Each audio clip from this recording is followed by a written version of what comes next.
Okay, today's video lesson is on intermolecular forces. Intermolecular forces are essentially the forces that hold molecules together. I'm going to define that on the next slide. But for now, before we get to that, we need to talk a little bit about something called molecular polarity. At the beginning of this unit, we talked about bond polarity. We said that if we had a carbon atom bonded to a hydrogen atom, we said that the carbon atom had a higher electronegativity, so therefore it pulled electrons in this direction. So we had electrons moving towards our carbons. Okay, we said that the bond was polar. What we're going to do now is we're going to start putting those atoms or those bonds together into molecules. So we're going to have carbon with 4 hydrogens around it. And what we're going to do is we're now going to say, okay, what happens if I put all 4 of these bonds, which are polar, into the molecule? Will this molecule be considered polar or nonpolar, the entire molecular structure? Alright, so to do that, we're going to look at 2 different types of structures. One is a diatomic, and these are just the 7 special diatomics. There's other diatomic molecules out there. Hydrogen fluoride, carbon monoxide, those are all examples of structures that are 2 atoms in length. Okay, so that would be a diatomic molecule. Molecules that have a polar bond are polar. So if I have a 2 atoms, so essentially it's as simple as this. If I have 2 atoms like hydrogen and fluorine, they're going to have a difference in electronegativity. So therefore, boom, right? 2 atoms is essentially what we were looking at earlier.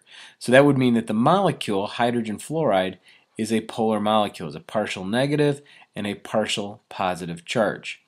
Okay, if I have a molecule that's 2 atoms in length and it's 2 hydrogen atoms, well, both of them pull with equal strength, and this molecule of hydrogen has no polarity whatsoever. So we would say that this is a non-polar molecule.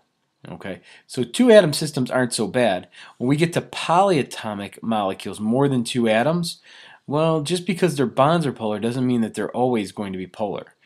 So for example, if we look at water, water is polar. Okay, it has to do with the fact that the water molecule has 2 hydrogens bonded to the oxygen, and what you end up with is this bent shape. Okay, because it has that bent structure, the oxygens are pulling the electrons. Oxygen's pulling electrons. You get partial negative, you get partial positive, partial positive. This entire molecule is polar because on the oxygens is where we have the net result of a negative charge, and on the hydrogens is where we have the net positive charge. So we would say that this molecule is polar. Okay, now you got to be careful. You can't just say, well, okay, if there's 3 atoms in there, it's going to be polar, because we have to look at the carbon dioxide. And if I look at carbon dioxide, I get carbon with 2 oxygens on either side. Now, if you do the molecular geometry here, you're going to find that that has a linear structure. Okay, here it's bent, here it's linear. So what happens is the carbon is going to lose electrons to the oxygen, and we're going to lose one over here, so I'm going to get partial negative and partial negative and partial positive on the carbon. Well, because both ends of this are negative, that's not really considered polar. The definition of polar is that we have one positive side and one negative side, like over here.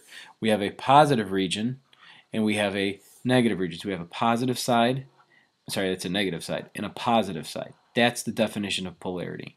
Okay, so in order to figure out molecular polarity, it depends on the bond polarity and the shape of the molecule. Hence why we had to go through Lewis structures and why we had to go through molecular geometry.